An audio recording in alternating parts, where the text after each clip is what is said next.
નમસ્કાર, કેમ છો મિત્રો? બંસી બિષ્ણુ એકવાર ફરીથી તમારો બાલી ઇન્ડોનેશિયાથી સ્વાગત છે. અત્યારે આપણે એરપોર્ટની બહાર પહોંચી ગયા છે. અહીંથી વિડીયો સ્ટાર્ટ કરીએ છીએ. મારી પાછળ તમે જોઈ શકો છો બાલી લખેલો, શાનદાર ફોટોગ્રાફી કરવા માટે.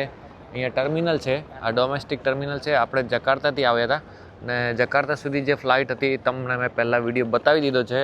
તો આ છે, અહીંયા આવો એટલે બહાર ફોટોગ્રાફી કરવાની જગ્યા. આપણે હવે બાલીમાં કેવી રીતે સિટીમાં જવાનું એરપોર્ટથી તમને બતાવી દઉં કે અહીંયા ગ્રેબ અથવા તો ગોજેક એપ્લિકેશન છે, એના મારફત તમારે બુકિંગ કરી દેવાનો અને પછી તમે બહુ સસ્તામાં બાઇક ઉપર બેસીને જઈ શકો છો. તમારી જોડે બેગ છે તો તમે ટેક્સી બુક કરી શકો છો. લગભગ ટેક્સીના 200-300 રૂપિયા લાગશે અને બાઇક તો લગભગ 50-60 રૂપિયામાં પણ તમે જઈ શકો છો. સો ચાલો અત્યારે આપણે જઈએ છીએ બહાર બાઇક પોઈન્ટ ઉપર.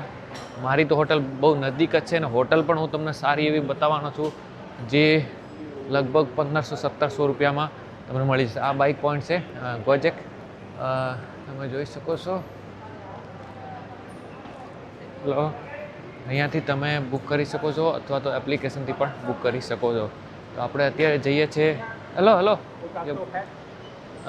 ચાલો તો આપણે આગળ જઈશું અને તમને એરપોર્ટનો પણ વ્યૂ પણ બતાવી દઉં. બાલી કોઈ દિવસે ફરવા ના આવ્યા તો તમારે માટે આ સ્પેશિયલ વ્લોગ બનાવવાનો છું.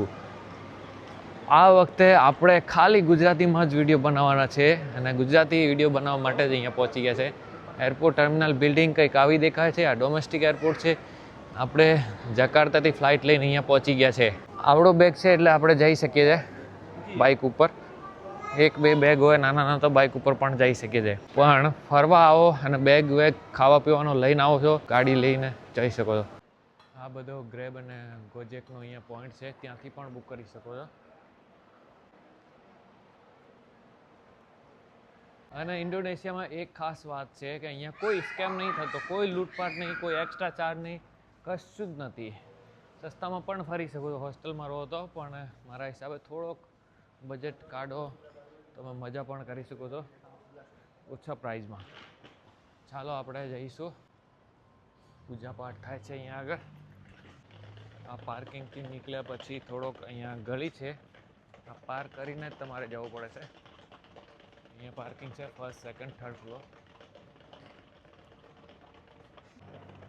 હવે આપણે મેન રોડ ઉપર આવી ગયા છે એરપોર્ટના ટર્મિનલથી. અહીંયાથી આપણે પહેલી બાજુ જવાનો છે, ત્યાં આપણે બાઇકવાળો ઊભો છે. જાળી ક્રોસ કરવી છે, એની પાછળ બાઇકવાળો ભાઈ છે. ગ્રેબ ગાય.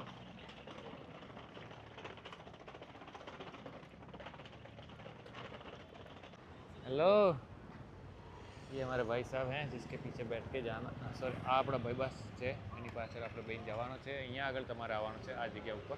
આ જગ્યા આવ્યા પછી તમને બધી વસ્તુઓ સસ્તી પણ મળવાનો ચાલુ થઈ જશે. અહીંયા પાછળની બાજુ ગલીમાં સિગરેટ, નાસ્તો, પાણી જે લેવું હોય એકદમ સસ્તા ભાવે પણ મળી જશે. ચાલો પછી આપણે હોટલ ઉપર જઈએ. હોટલ બી સારી એવી છે, 1500-1700 રૂપિયામાં મસ્ત હોટલ મળી જવાની છે. તો આપણે જતા નજારો જોઈશું, બાલી કેવી દેખાય છે. નાનો એવો હિન્દુ આઇલેન્ડ છે, 85% હિન્દુ રહે છે અને તમને બધે મંદિર દેખાશે. તો આ એરપોર્ટના ટર્મિનલ.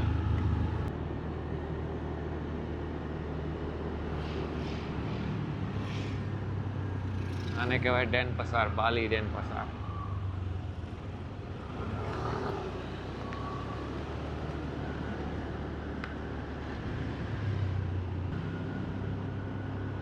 મની એક્સચેન્જ કરાવો તો આ જોઈ લો ભાવ.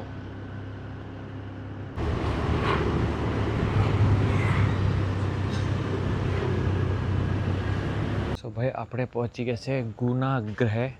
આ છે આપણો હોટલ, આપણે બતાવીશું હમણાં.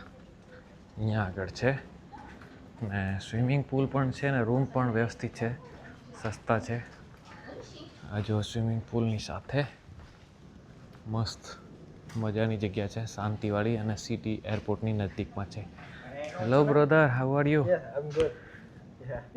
સો આપણે રૂમ મળી ગયો છે ભાઈ 3 લાખ ઇન્ડોનેશિયન રૂપિયામાં 1 નાઇટ અને 6 લાખ 2 નાઇટ, એટલે 3 લાખ એટલે લગભગ થઈ ગયા 1600 રૂપિયાની આજુબાજુ.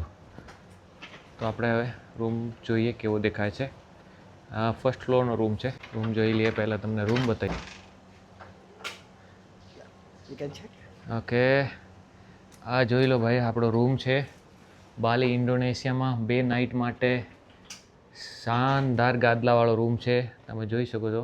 અને પાણીની બોટલ, ફ્રીજ, બાથરૂમ, ટોયલેટ અને આ છે આપણો શવર રૂમ. તો તમે પણ અહીંયા આવી શકો છો ગુનાગ્રહમાં. વ્યવસ્થિત, સાફ સુથરો અને કોઈ ભીડભાડ નહીં, શાંતિવાળી જગ્યા. માય ફ્રેન્ડ, ભાઈ ગણેશજી ઇધર બેઠે હુએ લેટા. તો અહીંયા ગણેશજી બેઠા હતા, હમણાં તમે જોયા. હવે આપણે જઈશું ભારતીય વ્યંજનમાં જમવા માટે. આની બાજુમાં જ સિટી સેન્ટર છે, ત્યાં જશો તો બહુ જ મોંઘો છે.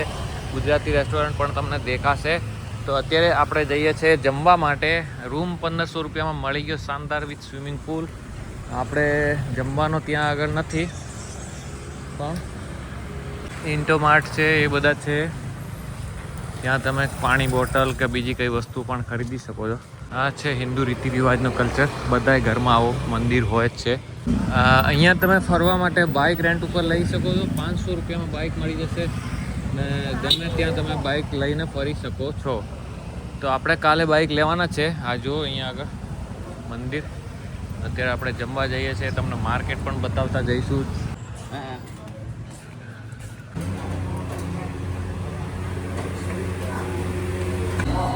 જમવાની વાત કરીએ તો અહીંયા આગળ તમને રોટી જે પ્રકારની જોઈએ એ પ્રકારની મળી જશે. ચપાતી આવી પણ મળી જશે, પ્યોર ઘઉંના આટાની, બીજી એ પણ મળી જશે. સબ્જી મિક્સ મળી જશે, દાળ મળી જશે. અને બહુ વધારે નથી, લગભગ 500 રૂપિયાની તો સબ્જી છે ને 100 રૂપિયાની એક રોટી. ચલો તો ભાઈ, જમવાનો કામ પૂરો થઈ ગયો. 750 રૂપિયા થયા. 3 રોટી અને એક મિક્સ વેજ. તો જમવાનો થોડો મોંઘો છે. આ તો ગલીમાં છે એટલે સસ્તો છે, બાકી તો બહુ મોંઘો છે અહીંયા આગળ. એને 1000-1500 રૂપિયા માની ચાલો એકવાર એક ટાઈમના.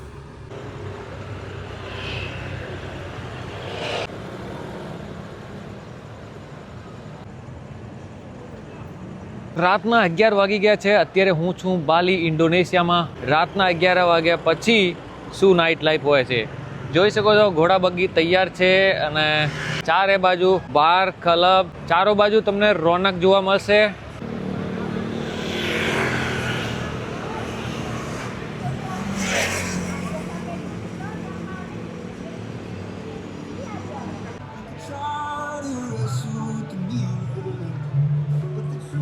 જ્યાં આપણે પહોંચ્યા છે ને ત્યાં છે કેકડા રેસ્ટોરન્ટ. તો આપણો ચાલો જોઈએ નાઇટ લાઈફ.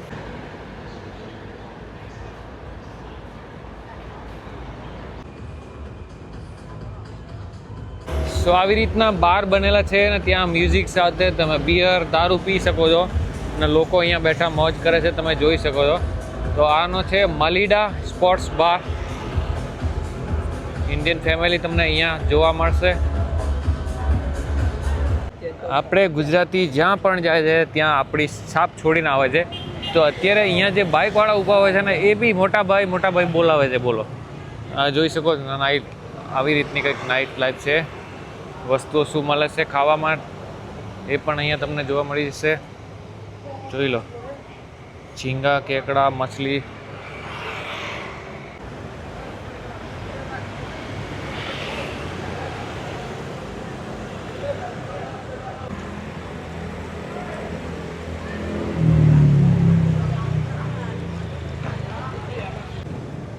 આપણા ગુજરાતી એટલા બધા આવે છે, સમજી લો કે શ્રી ગણેશાયનમ ગુજરાત ઇન્ડિયન રેસ્ટોરન્ટ. સમજી લો પછી અહીંયા કેટલો બધો આપણો ચાલે છે.